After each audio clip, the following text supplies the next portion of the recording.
jërë ngeen jëf mbokku internetu Allô Sénégal di am mbégte kontante dellu siwaat ci seen biir émission face à l'actu bi nekk suñu deuxième numéro tey nag ñu fas yéene waxtaan lépp li géopolitique profond avec juriste Pouye moom laa dalal ci suñu deuxième numéro asalaamaaleykum juriste gannaaw ba ma nuyoo équipe technique bi nuyu internetu Allô Sénégal.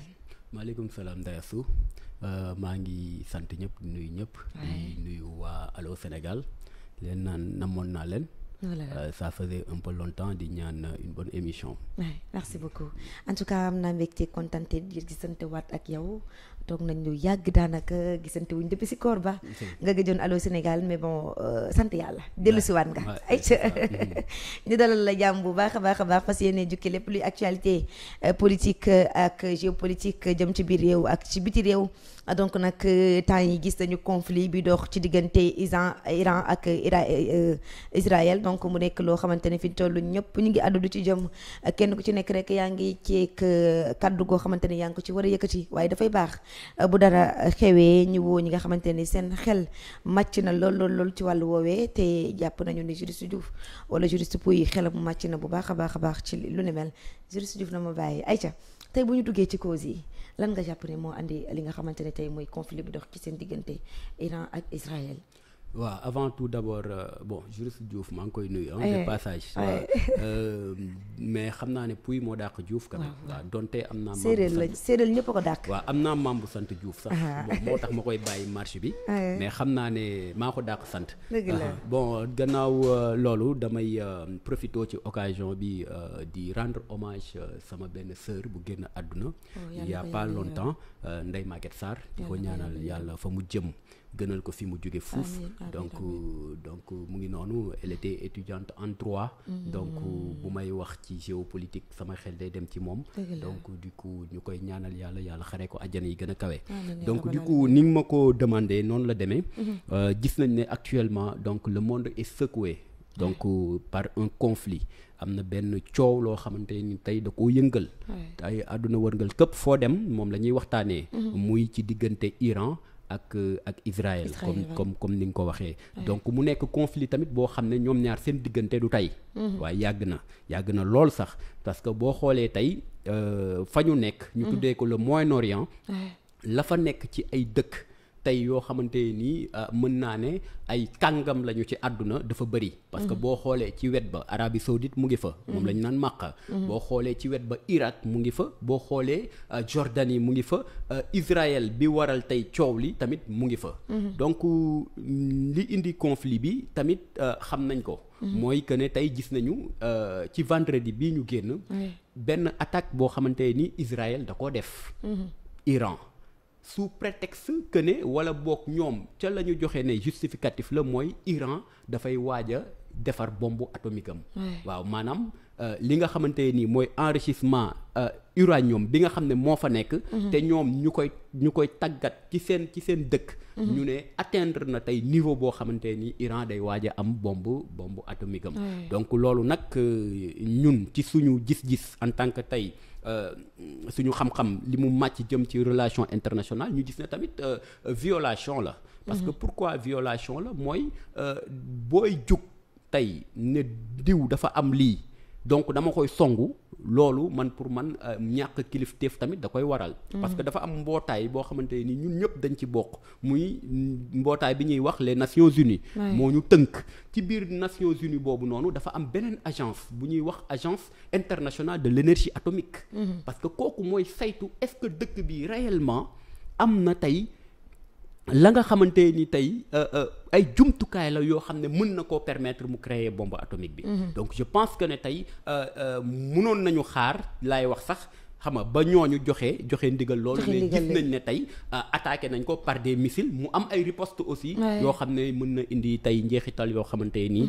mën na bañ a gënal àdduna bi tey da nga jàpp ni kon li andi li nga xam ne rek mooy attaque bi da nga jàpp ni kon ñoom dañu ni ñi ña ngay togg li nga xamante ni rek mooy seen bombe atomique te bu paree du baax ci ñoom moo tax ñoom ñu war a mun a ñu wéram Sonko ndax loolu raison la waaw mooy comme li ma wax léegi c'est pas une raison franchement parce que boo dee xool ci dégg-dégg mën nañ ne kon de comme que ñii dañuy waaj a am bombe effectivement parce que bombe boobu ñëpp xam nañ luy dayoo bombe atomique. ñu ngi ko xamee tey ci lancement bi nga xamante ni moom la États-Unis defoon dans les années 1945. ci deuxième guerre mondiale dans la ville de Hiroshima et de Nagasaki. bombe bi ñu ngi tuddoon Little Man et Fat Boy. waaw Little Man et Fat Boy moom la ñu sànni tey ci ville bi nga xamante ni moom la ñuy wax Hiroshima et Nagasaki. mu jural leen ay loraange yoo xam ne ba nii may wax ak yow 60 ans après wala 70 ans après tey ñu ngi koy sentir foofu noonu ñu ko sànni. waaye tey ñoom la ñu joxe comme ne tey moom mooy cause seeni attaque. dama ne encore une fois du ñoom ñoo ko war a joxe. parce que on ne peut pas être juge et partie. munul nekk. waaw ñoom munoo yow taxaw ne dama séq ak nit ki ba pare ne yow yaay joxe tey li nga xamante ni moo tax nga koy songu. waaw comme ni ma ko waxee adduna bi dafa am lu ko tënk. adduna bi dafa am mbootaay yoo xamante ni tey le droit international moo ñu couvrir. te dañ ko war a respecter nday asu xam nga ñun pour man. actuellement adduna. li ñu xaw a sonal mooy dañoo respectanteetul dañoo joxantewuñ cër. dëkk yi te dëkk boo gis dëkk la. mu ndaw wala mu mag. dëkk la da nga koo war a jox cër que tey ñu nekk ay nit ñu ñuul wala nit ñu xonq da nga leen a war a jox cër que ñu nekk ay musulman wala ay chrétien wala ay juif wala ay animiste wala lu mu munti doon dañ leen a war a jox cër donc yaakaar naa ne tey Israël bu joxoon cër àdduna bi du songee noonu Iran dina xaar tey wala mu jël tey allégation yi muy wax wala boog tey preuve yi nga xamante nii tey moom lay teg sur la table pour song ko mu jox ko ñi nga xamante nii tey ñoom la àdduna bi tànn pour que ñu saytu loolu ba à ce que ñooñu trouver nécessaire si exactement Iran dafa dañ ko war a attaquer wala léegi te même buñ ko waree attaquer dëkk kenn du ko songee noonu parce que boo songee dëkk ba yaa ngi songu tey peuple ba songoo état bi yaa ngi songu peuple bi yaa ngi songu xale yi yaa ngi songu jigéen ñi yaa ngi songu hôpitaux yi yaa ngi songu tey lépp loo xamante ni tey gàncax la wala tey loo xamante ni tey biodiversité la moo xam ne mu ngi woon ci dëkk ba te loolu mën na yàq am na solo bu baax a baax ndax loolu aussi bokkul ci égoïsme le fait que yow nga yor sa mbir ba pare di aaye ñeneen ñi pour ñu yor seen mbir parce que tamit loolu yaakaar naa ni bëri doole la ndax jàppoo ni moom Israël am na keneen ku ko ngemb wala ñeneen ñi leen ngemb ñi nga xamante ne ñu ngi ci biir di leen pousser petit à petit pour ñu mën a dem songo ki nga xam ne mooy Iran. waaw xam nga tey boo xoolee comme ni ma koy waxee conflit bi commencé wul léegi parce que man pour man Israël li mu def mooy pour man dafa am étape yu muy suivre parce que boo xoolee dafa am ñu nekk ci ginnaaw waaw non étape yu muy suivre même pas sax ñu nekk ci ginnaawam peut-être mën na am ñu nekk ci ginnaawam mais étape yoo xam ne da koy suivre parce que Israël moom nee na ennemi ci région boobu Iran la waaw nee na Iran tey day menacer seen survie day menacer seen état boo xoolee tey donc seen intérêt la ñuy dox mais nag attention peuple bu toll nii wala état bu toll ni Iran di def juróom benn yoon état Sénégal maanaam Sénégal mën nga koo dugal Iran juróom benn yoon loolu du dëkk bu ndaw dëkk boo xamante ni def na plus de 90 millions d'habitants aussi du dëkk bu ndaw kon kooku yaakaar naa ne même boo amee ay ñu nekk sa ginnaaw booy jóg am na lu la war a yëkkati léegi nag pour man processus la parce que boo dee xool Israël attaqué na la bande de Gaza gis nañ ni mu demee effectivement xam nga ñu rey fa beaucoup de personnes ba tout récemment seen aide alimentaire bi mujjee woon dugg tey dañu dem ba ci kii ba gars yi di jël lu yoo xam ne moom la ñuy jëfandikoo pour lekk ko mu am fa tey ay émeutes yoo xamante ni def na plus de 50 personnes yoo xam ne ñàkk nañ seen bakkan donc Israël man dama jàpp ne agression lay def na ko foofu jóge fa rey nañu Hassan Nasrallah le chef tout simplement de l'Hezbollah bi nga xamante nii nee nañu milice pro-iranien la donc pour man dafa am étape yu muy suivre d'accord comme que rasé na ñooñ nag léegi nag mu ne xaaral ma dem sur la reine mère mooy Iran mais nag loolu tamit am na ay njeexital yu mu mën a indi te aussi ku ñeme dañ laa dee comme ni nga ko waxee waaw parce que ñëpp ñu ngi pointer du droit les États-Unis naan ñoo nekk ci ginnaaw wala boog ñoom ñoo leen permettre à ce que ñuy def li ñuy def waaw mais ak lu mu ci munti doon yaakaar naa ne dañu war a ànd ak dal. yaakaar naa ne tey dañu war a respecter tey ñi nga xamante nii parce que monde bi ñoom rek nekkuñu fi. waaw dañu war a respecter nit ñi. respecter tey ce qu'on appelle la gente humaine je pense que c'est important. c'est important am na solo bu baax a baax sànq dama la léegi nga ni ku ñu rek ku ñeme dañu la daal di dee. léegi comme kay yow njortu nga ni. ca la nga xamante ne moo waral attaque bi mooy dañoo njort ñoom daal togg nañu seenu togg ba mu ñor yàq moo ci des. am ci ñoo xamante ne peut-être dafa am ay étapes yoo xamante ne dañ koy daal di suivre étapes yooyu ñuy suivre fan la mën a jëmee tey li nga xamante ni mooy Iran fan la mën a jëmee fi nga xam ne mooy Israël mais fan la mën a jëmee aussi li nga xamante ne tey mooy ñut ñi nga xamante ne tey ñu ngi di centre identité ci suñu biir wala monde bi en question. waaw xam nga tey boo xoolee comme ni ma la ko waxee. am na fu ñu jot a laal. te foofu ñu jot a laal dem nañ ba gis ne ñoom gañe nañ ko. mooy la bande de Gaza dem nañ fa. te Gaza tey boo xoolee Israël ñëpp xam nañ ne Iran moo doon défendre Gaza dans cette région. mais dem nañu def fa liñ fa bëgg a def. ñëpp naqarlu ko mais aussi nday asu balaa may xuus ci question bi damay naqarlu rek man aussi le fait que la communauté internationale ku ci mel ni la France. la Grande-Bretagne. ku ci mel ni tey l'Allemagne. ku ci mel ni tey tous ces grands pays là yi nga xamante l'Arabie Saoudite. l'Égypte. et même les pays africains. parce que gis nga ñaawlu. benn mbir du seulement que ne def ay communiqué di ñaawlu dara. mais aussi pas tamit jël ay armes naan da ngay xeex. mais aussi nga ñaawloo ko neneen maanaam banque say loxo ci lu bëri ci wàllu say relation diggante ak état boobu ba mu xam ne yow mii lii muy def naqari na ko. man pour man foofu la àdduna toll.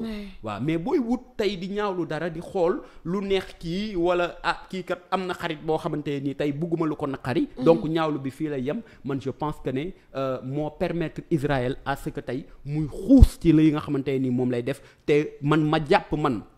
en tant que ma sama conviction personnelle que ne agression la envers tey des peuples libres envers tey des états souverains beneen bi ci des mooy bu ñu xuusee ci question bi li mu def attaque bi mu def mais il y a des ripostes et des ripostes yoo xamante ni moom Israël musu ko woon gis parce que Israël bi nga xamante ni da doon attaquer la bande de Gaza gars yi di ko wala par exemple muy attaquer les comment dirais-je l'organisation du Hezbollah ñu koy tontu avec des missiles yi ñu koy tontu sax ak missiles iraniens yi du benn. am na différence lan mooy différence bi. différence yi mooy c'est des missiles standards lañ ko doon tontoo mais actuellement il reçoit des missiles balistiques. donc même israéliens ñu ngi exposer seen population tey ci loolu nga xam ne man jàpp naa ne seen yoon nekku ci. waaw parce que nit ñi jàmm la ñu bëgg. àdduna bi jàmm la soxla jàmm la ñu woote. comme ni ko gars yi di waxee. donc man pour man war a mën a xalaataat loolu beneen bi ci des mooy. mooy lan mooy buñ ci gënee xuus. waaw gars yi def nañ communiqué. iranien yi. waaye ci laa doon ñëw après. waaw que ne leneen ak leneen mën nañ leen cee fekk. waaw mën nañu ñëw comme communiqué bi seen guide bi daal di def. donc ñu def ci ab taxaw seetlu après dinañ ñëw def ab taxaw seetlu aussi ci li nga xamante ne moom la Trump daal di wax moom daanaka rek mooy seen giddi boobu di Ali xamee ni moom nag la muy wax rek mooy attaque bu dem maanaam am na leneen loo xamante ne tey maanaam lu ñëw ci ñoom rek dina delluwaat. attaque bu ñëw dina am ay conséquences donc kon tey jii bu ñu demee ba naan attaque bu ñëw dina am ay conséquences kon ndax mënees nañoo jàpp ni bu ñu continuer lii dinañu ànd ci loo xamante ne tey mën a jox troisième guerre mondiale. mais bien sûr Ndeye Assou bien sûr parce que troisième guerre mondiale d'abord damay ñëw ci première guerre mondiale li ko indi lii la ay détails. waaw ay détails parce que li olof naan ku xeeb xal mu lakk sa daay loolu la ko olof waxee noonu la demee détail moo indi première guerre mondiale. détail moo indi deuxième guerre mondiale te détail bi moo nar a indi troisième guerre mondiale. waaw te comme li olof di wax aussi ku àdduwul di nga àtte. ci naka mooy tey l'Iran a des alliés. l'Iran a des alliés. benn ñaareel ba mooy ñi nga xamante ni tey noonu la Israël bëgg a entraîner les États-Unis ci xeex bi. te may lancer un appel aux Américains. que ñu bañ a tontu ci loolu parce que États-Unis du dëkk bu ndaw dëkk la boo xamante ni yàlla moo leen def kilifa. dëkk la boo xamante ni kilifa bi mooy lan yàlla moo leen may lam leen may ñoom ñu jàpp ne àdduna bi bokk nañ ci ñi ko diriger loolu dañ leen koy nangul. mais nag bu la yàlla mayee position kilifa da nga koy wane da nga koy doxee. doxee bi mooy lan. mooy le peuple américain a toujours fait appel à la démocratie. le peuple américain a toujours fait appel tey comment dirais-je au principe. xam nga tey du respect des États. loolu moo tënk ce qu'on appelle la charte des Nations Unies. bi nga xam ne ñoom États-Unis dañ koo nangu ratifier ko. waaw mooy le tout simplement le principe des États à disposer d'eux-mêmes. d'eux-mêmes. Israël mënul jóg dal ci kaw Iran sous prétexte que waaw il faut régime ba fa nekk jóg. ñun maliens yi du ñu falal ki ñu bëgg. du ñu falal maliens yi ñu bëgg. guinéens yi du ñu falal yi ñu bëgg du ñu falal guinéens yi ñu bëgg. donc il faut que ñu respectante il faut ñu respecter normes yooyu noonu. sinon loolu bu amee tey ñeneen ñi mën nañ cee gis seen bopp. pour gis ne tey bu ñu jugee ci Iran mën nañ dal ci keneen te bu boobaa il pourra y avoir tey ay jàppalante.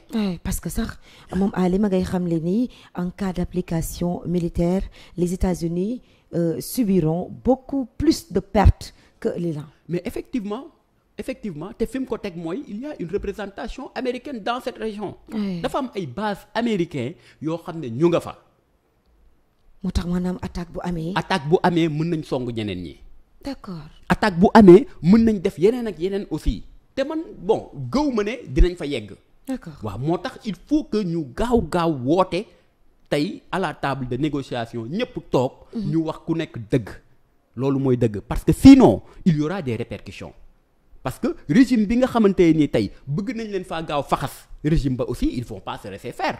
parce que c'est un régime des mollahs attention. depuis 1979. ñu ngi fa plus de 40 ans. effectivement te li gën a garaaw ndey mooy régime boobu li ci gën a garaaw ñoom ci seen forme d'organisation mooy koo rey. à la minute qui suit ñu remplacer ko. maanaam daal mbir mi tic tac lay doon. mais ñoom xam nga attaque bi njëkk a am. rey nañ fa ay généraux yu bëri. à la minute qui suive ñu teg fa keneen. d'accord muy doxal lu raw li fa ki fa nekkoon di doxal mais ñooñu pareeguñu. effectivement donc ñooñu booy dugganteeg ñoom ci dara da nga koy xam donc n'entraînons pas le monde dans un conflit ndey qui n'est pas qui actuellement boo dee xool le baril du pétrole mu ngi commencé yéeg à $200. te loolu ñun arrangé wuñu ñun les pays africains. donc il faut que ñu wax Israël dëgg. il faut ñu wax ko dëgg nga jàpp ne xeebuñu woon Iran daat ni parce que riposte bi xalaatuñu ko woon xalaatuñu woon ni denc na lu ay armes yu mel nii denc na ay bagages yu mel nii ba tey bu ko Israël attaqué moom contre attaque bi dina demee nii ndax xeebuñu ko woon moom ci boppam Iran. waaw non du xeeb mooy li ma wax sànq du xeeb de. ñoom dañuy jouer benn jeu de dupe les Israéliens mooy ils veulent entraîner les États-Unis dans la danse. yaa ngi may dégg ndey. d'accord ñoom fecc mi ñu woote nii. ñoom rek mun ñu ko fecc de xam nañ ko mais dañu bëgg woo États-Unis ci fecc mi. mais tey li Henri wax. bu ñu dugalee États-Unis ci mbir mi. États-Unis est-ce que tey ne moom pare na pour daal di subir li nga xamante ne mooy perte yi ñu leen tuddal nii est-ce que pare nañ pour subir ko même bu fekkee ni ñële bëgg nañ leen entrer ci guerre bi. waaw donc loolu mënaguma cee répondre parce que li tax mooy ñun ñëpp Donald Trump la ñuy déglu te ndey bul fàtte Donald Trump est un président un peu imprévisible. après dinañ ñëw ci moom sax. sorteem bi ak lam ca wax. waaw koo xam ne kenn mënul calculer ay mbiram.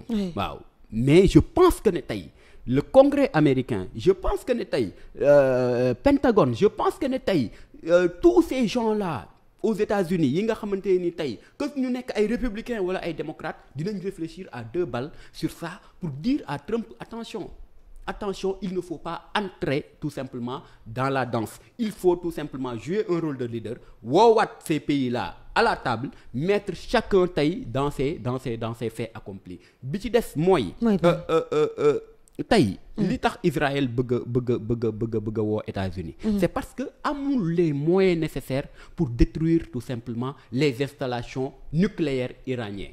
Je dirais pas nucléaire mais si nucléaire parce que enrichissement énergie atomique bi la. mais installation yooyu ñoom dañ ko bunkériser.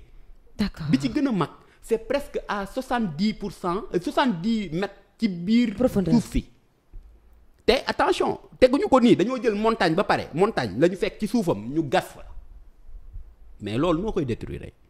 du ay caaxaan. nan nga koy détruire léegi nag am na benn bombe bu tey experts yi di wax ñu naan bombe boobu tey benn bombe la boo xamante ni américains yi ñoo ko yor te effectivement am nañ ko bombe boobu il est capable tey perforer tey sous-sol boobu noonu pour mën a exploser ci biir.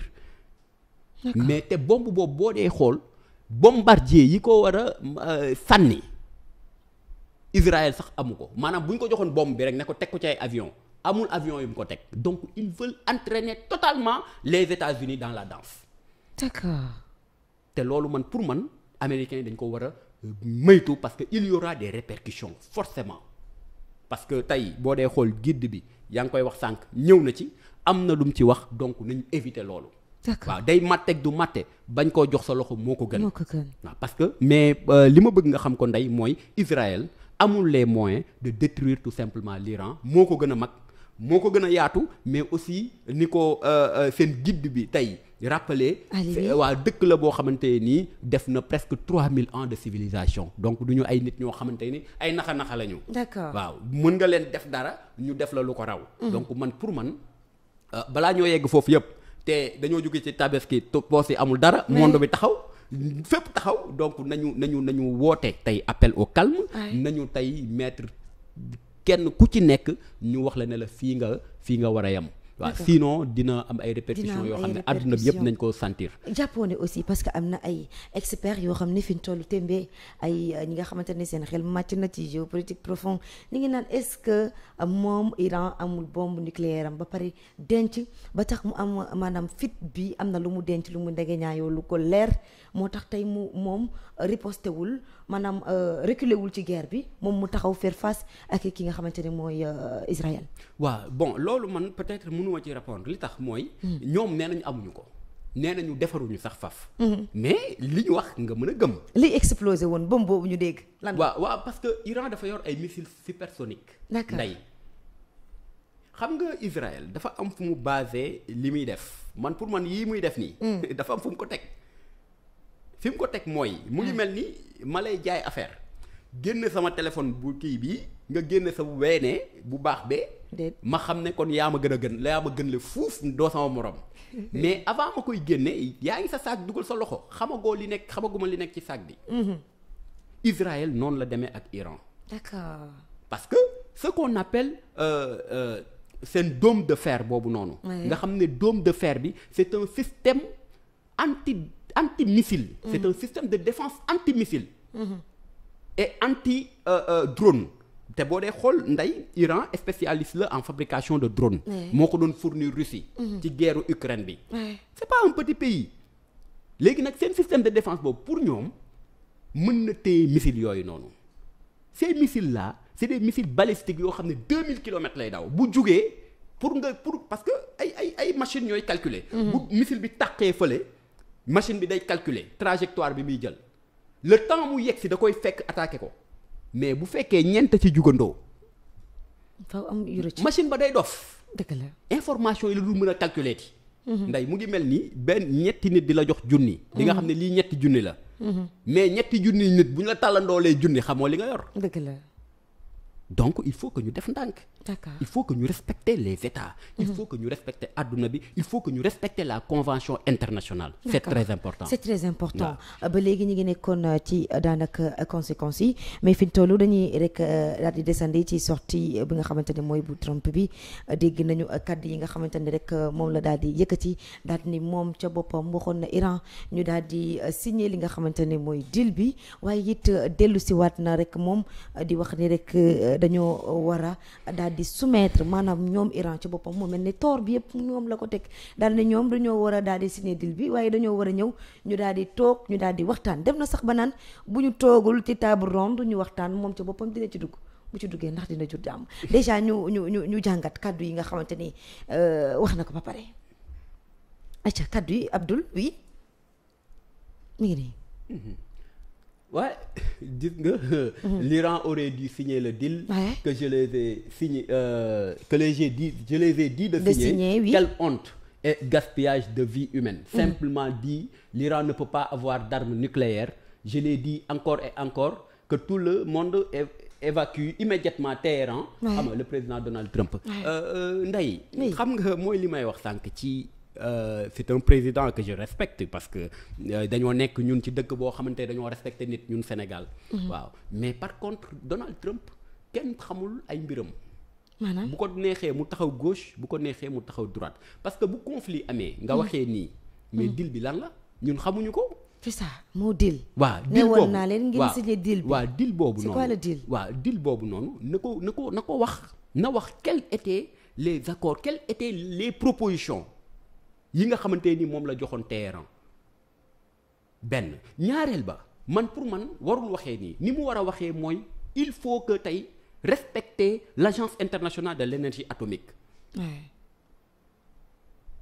yaa ngi dégg. bu baax loolu la waroon wax mais pas nii mais wax ji fii la yam.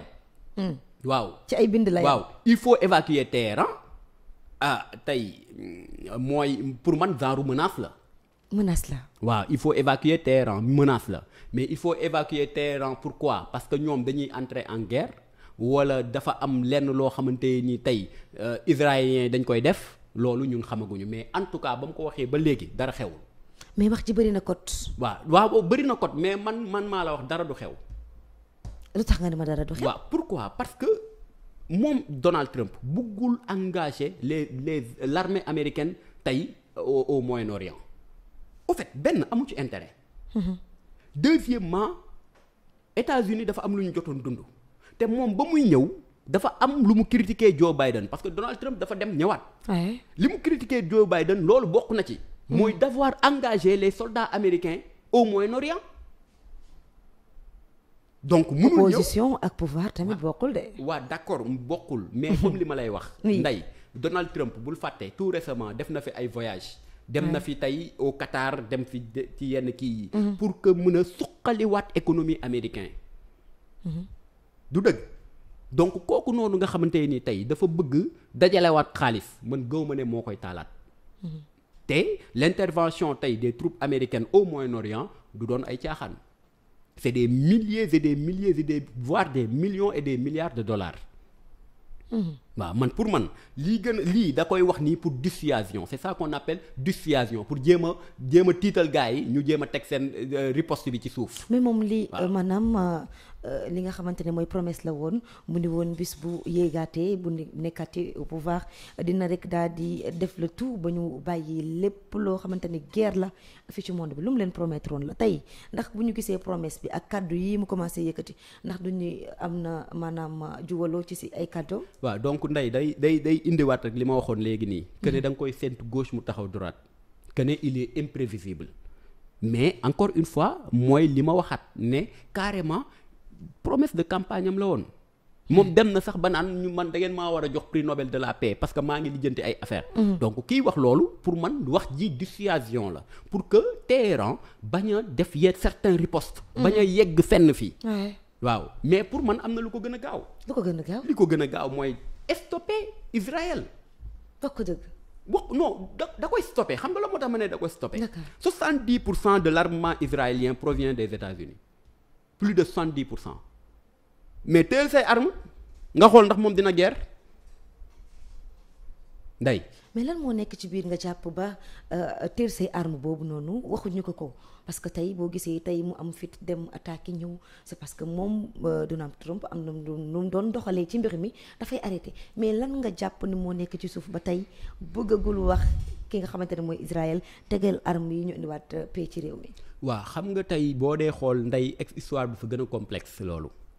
waaw parce que histoire bi non seulement du tey benn ñaareel ba il y a beaucoup de choses dans cette région bu garaaw la bu tàng d'abord dafa am benn problème boo xam ne dafa amoon diggante Arabie Saoudite ak Iran 2 pays musulmans frères chiites sunnites d'accord.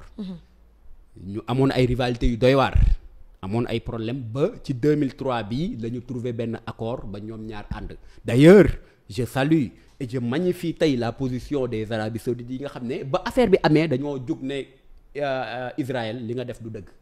waroo woon jug di songu jàmbur loolu dañ koy magnifier. mais par contre loolu am na beneen bi ci des mooy il y a tey une guerre de position waaw une guerre de position am na fa. beneen bi ci des les États-Unis sont les garants des Israéliens. bu ñu fàttee tey ba nga xamante ni ñu ngi déloger le peuple juif. di leen wutal fu ñu nekk. mais bañ leen yóbbee foofu noonu ñu nekk ba nga xamante ni coow la wundu depuis la guerre de Kippour guerre des 6 jours ak foofu noonu yëpp. mais États-Unis ñoo nekkoon seen garant ci lan. ñenn ñi ñu ngi naan. juif yi ñooy financé wala bokk nañu ci ñi nga xamante ni tey ñoo yor presque lépp luy recherche américaine yi parce que ay nit nag. loo xamante ne yàlla may na leen xam-xam. yooyu am na ci yeneen ak yeneen am na ci yoo xamante ni tey boo ko creuser woon di nga ci gis lu bëree mais liñ ci mën a wax tey mun koo dut baaraam mooy tey États-Unis c'est le parrain israélien. D'accord. Et c'est son parrain originel xam nga et gëm naa ne ça sera son parrain éternel mais pour man nit ki boo ko bëggee da nga koy wax dëgg. qui aime bien châtie bien. waaw pour dire que ne tey carrément taluñu loolu actuellement l'inflation est là dans le monde cette région là maanaam foofu pàcc boobu noonu ci adduna bi. déjà coow ya fa am rek dafa bëri. on a tey coow syrien bi parce que Syrie mu ngi à côté. yaa ngi dégg. on a tey yenn détails yi nga xam ne am na Irak. am nañu tey li nga xamante nii mooy la question palestinienne. am nañu aussi tey li nga xam ne les comment dirais-je les Libanais là. yaa ngi comprendre yi nga xamante nii tey Hezbollah bi nga xamante nii ñu ngi naan milice pro-iranien la. ak yeneen. donc foofu coow waratu fa am. bu dul jàmm bu ñu war a récolter coow waratu fa am. effectivement waaw mais nag li nga xam ne Israël moom la jiiñ Iran pour man du moom moo ko war a wax bu amee ay preuve am na ko yóbbu au Conseil de sécurité des Nations Unies. ñu jël ci li nga xam ne moom lañ ci war a jël beneen bi ci des. ndey li am paradoxe mooy. Israël day songu Iran. Nations Unies génn ne ko carrément respecté woo accords yi. kon y a un problème. C'est ça. Israël day songu Iran l'agence internationale de l'énergie atomique génn ne ko li ngay wax amul ñoom seen enrichissement uranium yeggul fu ñu mën a amee tey bombe atomique. wala boog gisuñu fa jumtukaay yoo xamante ni actuellement mën nañu créer bombe atomique mais y a problème. Ouais, vraiment. Y a problème. Vraiment. Aïcha am na solo bu baax a baax juriste Pouye ci leeral yi ñu fàttali mbokk internet yi duggoon nañu ci cause bi fi ñu toll ñu ngi woon ci conséquences yi waaye it ñu ngi woon ci sortie ki nga xamante ne mooy Guide Ali bu Iran waaye it ñu ngi woon ci li nga xamante ne rek Donald Trump daal di woon na ko xamle ci li nga xamante ne rek moom la daal di yóbbante waa Iran bu ñu jugee ci cause yi jugee ci conséquences yi tey. lan nga jàpp ni tey jii nii mooy andi solution yi ci li nga xamante ne mooy entre ñaari pays waaye mooy andi solution ci réew wi àdduna wërngal këpp. waaw pour solution bi moom ndey c'est très simple. d'abord les États-Unis nañu arrêter nañu stopper Israël na américains yi stopper Israël Donald Trump actuellement mën na ci lu bari. lim ci mën lenn la c'est pas pour dire évacuer Téhéran wala lii wala laa déedéet li mu war a def mooy tout simplement de déclarer tey benn cessez-le-feu boo xamante ni deux parties yëpp dañ ko war a respecter te bu ko waxee Iran bu ko waxee Israël du moins Israël da koy def parce que li tax da koy def mooy guerre bi yaakaaru ci keneen ku dul américain yi waaw beneen bi ci des mooy tey solution bi mooy le monde arabe taxaw wax ak tey les deux parties mooy les Iraniens mooy tey les Israéliens parce que boo dee xool beaucoup de pays arabes ñu ngi fa wax naa ko ñu ci mel ni Arabie Saoudite ñu ci mel ni Irak ñu ci mel ni tey ñoo xamante ni Égypte xam nga ba ci ñun ñii les pays africains ñu taxaw wax ci tey l'Union africaine ñu ngi koy xaar yaa ngi dégg mu def fa ay médiation à ce que tey ñu cesser le feu te xam ne arrangé wul kenn ci àdduna bi xam nga la Chine def na ko et pourtant nekkul dans cette région def na ko woote na à ce que tey nañ teg lépp ci suuf la Russie je magnifie tey taxawaayu Vladimir Poutine. Quoi qu'on puisse dire ak li ñu koy wax yëpp taxawaay bu responsable la il s'est porté volontaire pour être tey un médiateur. J'appelle aussi la France de Emmanuel Macron. xam nga de dire aussi que ne tey ce qu'il faut faire mooy tout simplement adduna bi dugg nañu la guerre en Irak. américains yi ñu dugal leen ci. te lañ ca gis mooy lañ doon wax. ak li am du benn Colin Powell taxaw na wax ne lii ak lii dafa amoon Irak ndekete furaas daal xideen moo xew Libye moo xew feneen ak feneen. lan lay indi li muy indi tey mooy désorganisation Libye ngi ne na mu meloon démb moo gën fuuf ni mu mel tey. te li ko indi mooy ça c'est fausse délégation lii moo fa am te amu fa. nga dem tasaare dëkk bi beneen régime ñëw fa terrorisme bi am fa ñu fay jaay ay armes ya nga fa doon guerre mujjee faa des. je pense que ne déstabilisation adduna bi lay indi te loolu kenn bëggatu ko. donc la solution est à ce que na ñëpp jël seen responsabilité pour taxaw képp koo xamante nii def nga une faute ñu ne la tu as commis une faute te li nga def waroo ko woon def quitte à ce que mu am ay sanctions. parce que quoi qu'on puisse dire c'est Israël qui a attaqué. le vendredi ñëpp di ci teg seen bët. effectivement waaw aussi di woo ñun ñi nga xamante ñu ngi fi le Sénégal. nekk un pays boo xamante ni aussi c'est un pays boo xam ne ñëpp dañ koy déglu ci àdduna bi. waaw on attend à ce que tey ñu wax ci. waaw fa laa doon jëm sax position de l'État du Sénégal parce que gis nañu nekki démb ki nga xamante ne moom la ñu jox bi wàllum biir réew ak biti réew mooy Yacine Fall moom it def na ci ab communiqué di wax nañu cessez le feu nañu tegaat armes yi nañu dellu siwaat jàmm ci biir réew mi ndax jàmmi Israël jàmmi fi nga xamante ne mooy Iran mooy jàmmi Sénégal donc kon ñoom seen position ndax da nga gis ni communiqué bi dafa doy wala amaat na leneen loo xam ne peut-être ab taxawaay la goo xam ne ñun en tant que des Sénégalais war nañ ko war a mën a taxaw. waaw en fait dañuy saluer d'abord communiqué bi. dañ koy saluer parce que loolu dañuy xaar ci Sénégal dëkk la boo xamante nii dëkk bu yam la dëkk bu yam la macha allah boo xamante ni mais aussi dëkk la boo xam ne amuñu lu bari mais dañuy déglu. c'est très important parce que pour man àdduna. li ci important li tax nit di important du li nga yor du ni nga toll. mais na nga mel la c'est très important. effectivement du li nga yor du ni nga toll mais na nga mel la. nit yor na fi lu ne gàññi kenn déglu ko. dëgg la nit toll na fi lu ne gàññi kenn lijjantiwu ko. mais Sénégal dafa mës a nekk dëkk boo xamante ni tey àdduna bi wërngal këpp dañ koy déglu.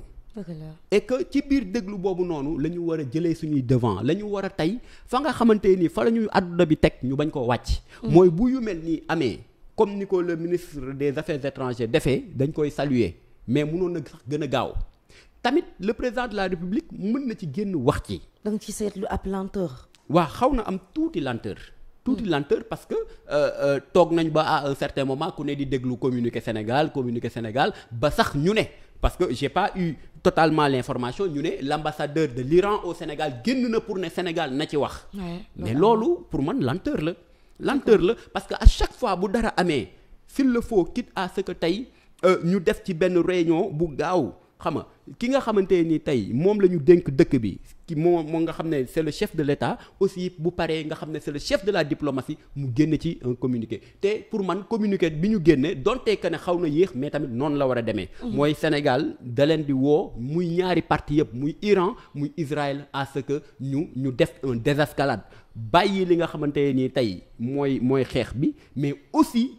ce qui est très important et que mu nekk ci biir communiqué bi mooy ñu respecter les normes internationales comme ni ma ko waxee et ces normes internationales là loolu man maa ko ci dolli amul ku ko violer ku dul Israël peut-être duñ ko waxee noonu ñun en tant que État avec la diplomatie et tout mais man de mon point de vue ñi ko violer c'est l'Israël donc nañ wax Israël dëgg. D'accord.